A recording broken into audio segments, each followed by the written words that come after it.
ఈయన సడన్గా రిచ్ అయిపోయారు, చాలా డబ్బులు వచ్చేసాయని అన్నగారు ఒకసారి ఇంట్లోకి వెళ్ళి చూసారట. ఏమైంది అని అంటే ఆయన దగ్గర ఒక రుబ్బు రోలు ఉందట అండి.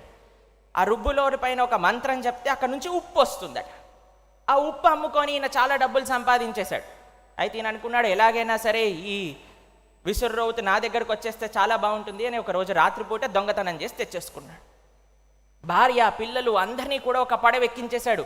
ఇక మనం వేరే ప్రదేశానికి వెళ్ళి చాలా ధనవంతులం అయిపోదాం, నా దగ్గర ఒక ఈజీ బిజినెస్కి ఉపాయం ఉంది అని తీసుకెళ్ళిపోయాడు. వాళ్ళ భార్య అంటుంది, అయ్యా అంత పెద్ద ఇల్లు అంత పెద్ద వ్యాపారం అన్ని వదిలేసి వెళ్ళిపోతున్నావు, ఏంటి నీ దగ్గర ఉన్నది అని అంటే చూపించాడు. ఈ విసుర్రౌతు మంత్రం వేశాడనమాట. చూడ ఎలా ఉప్పు తయారు చేస్తుంది. ఆ ఉప్పు తయారవుతుంది. ఎంత అయిపోయింది అని అంటే ఆ బోటు నిండా నిండిపోయి వాళ్ళని ముంచేసింది నీళ్ళ లోపలికి. ఎందుకు అంటే ఆయనకు స్టార్ట్ చేయటం తెలుసు కానీ ఆఫ్ చేయటం తెలియదు అనమాట. అలా ఎప్పుడైనా సరే మనకి లోభము అనేది ఉంటుంది కదండి, అది మనల్ని ఈ సంసారం అనే సముద్రంలో ఇంకా లోతుకి ముంచేస్తుంది. ఎక్కడైతే మనము రాజ్యం కోసం, ఒక ప్రతిష్ట కోసం, అన్నా తమ్ముళ్ళ మధ్యలో ఐశ్వర్యం కోసం కొట్లాడటం చూస్తున్నామో, రామలక్ష్మణుల మధ్యలో నాకు ఇదొద్దు నువ్వు తీసుకో, నాకు ఇదొద్దు నువ్వు తీసుకో అని ఫైటింగ్ నడుస్తుంది. చూడండి ఎంత విలక్షణమైన ఒక ఎగ్జాంపుల్ మన ముందు రామలక్ష్మణులు చూపిస్తున్నారు. సరే, ఎలాగో అలాగ చేసి లక్ష్మణస్వామి రాముడితో వెళ్తూ ఉన్నారు. చాలా సందర్భాలు మాకు లక్ష్మణుడి గురించి గుర్తొస్తూ ఉన్నాయి. అందులో కొన్ని ప్రస్తావన చేస్తాను మీకు.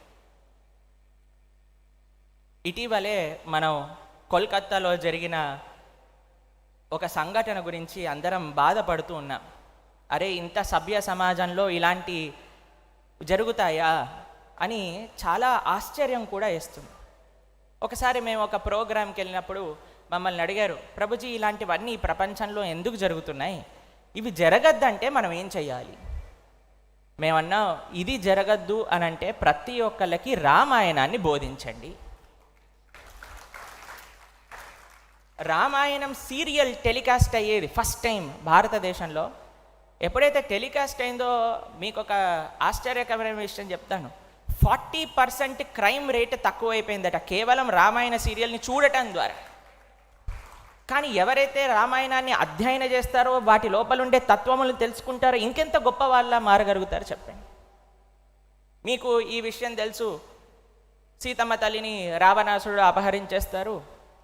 ఒక ప్రదేశానికి వెళ్ళినప్పుడు వానరులందరూ కలిసి, మేము ఒకసారి ఒక దగ్గర కూర్చుంటే ఒక నగల మూట మా దగ్గరకు వచ్చింది, ఇందులో ఏవి సీతమ్మ తల్లివా లేదా చూడండి అని రామచంద్రమూర్తికి చూపిస్తే పాపం రాముడు చూడలేకపోతున్నాడు. కళ్ళల్లో నుంచి అశ్రుధారలు కారుతూ ఉన్నాయి. సీతమ్మ తల్లిని గుర్తు తెచ్చుకుంటూ, అంత ప్రేమ రాముడికి సీతమ్మ తల్లి అని అంటే, సరే లక్ష్మణ కనీసం నువ్వైనా చూడరా అని ఇస్తే లక్ష్మణుడు అసలు ఐడెంటిఫై చేయలేకపోతున్నాడు అన్నమాట. తెలిసిన మీకు పాపం ఒక్కొక్క ఆభరణాలు చూపిస్తూ ఉన్నారు. నాహం జానామి కేయూరే, నాహం జానామి కుండెలే, నూపురే త్వభిజానామి నిత్యం పాదాభి వందనాత్ అని లక్ష్మణుడు చెప్తాడు. అయ్యా, అమ్మవారు చెప్పిన భుజకూర్తులు నాకు అర్థం కావట్లేదు, ఇది సీతమ్మ తల్లివా కాదా? అమ్మవారు పెట్టుకునే కుండలాలు, చెవు కమ్మలు, ఇవి సీతమ్మ తల్లివా తెలియదు నాకు, కానీ అమ్మ వేసుకున్న పట్టీలు మాత్రం నాకు తెలుసు, ఎందుకంటే రోజు నేను పాదాభివందనం చేస్తాను. ఎంత గొప్ప సంస్కారం కలిగిందండి అసలు లక్ష్మణస్వామికి. లక్ష్మణుడు ఆదర్శంగా ఉంటే మనం ఎప్పుడూ చెప్పేది ఒకటే మాట అండి, మాతృవత్ పరధారేషు. నీ భార్య తప్ప ప్రతి ఒక్కరిని కూడా మాతృభావనతో చూడవలే. మాతృవత్ పరధారేషు పరద్రవ్యేషు లోష్ఠవత్. నీది కాని డబ్బు చెత్తతో సమానంగా చూడాలి. మాతృవత్ పరదారేషు పరద్రవ్యేషు లోష్ఠవత్ ఆత్మవత్ సర్వభూతేషు. నువ్వు ఎదుటివాడు నిన్ను ఎలా ట్రీట్ చేయాలి అనుకుంటున్నావో అలా ఎదుటివాడిని ఫస్ట్ నువ్వు ట్రీట్ చేయటం ప్రారంభం చెయ్యి. ఎవరైతే ఇలా చేస్తారో వాడు నిజమైన ధీరుడు.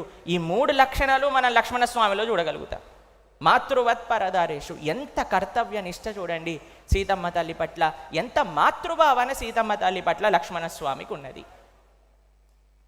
ఈ ప్రపంచంలో సినిమా ఇందాక ప్రస్తావన చేస్తున్నట్టుగా సినిమాలో చూపించే తత్వములు, శాస్త్రంలో చెప్పే తత్వములు చాలా విరుద్ధమండి. మనం ఎక్కడి నుంచి మన ఆధ్యాత్మిక విషయాలు నేర్చుకోవాలి అనంటే అది తప్పకుండా శాస్త్ర అనుసారంగా ఉండాలి. అందుకే ఈ రామాయణ కాన్క్లేవ్ గురించి ఎప్పుడైతే శ్రీరామ్ గారు మాకు చెప్పారో మాకు చాలా ఆనందం వేసింది. అప్పుడు మేము భాగవతంలో దశమస్కంద అధ్యయనం చేస్తున్నాం. అందులో ఒక ఉదాహరణ చెప్తారు.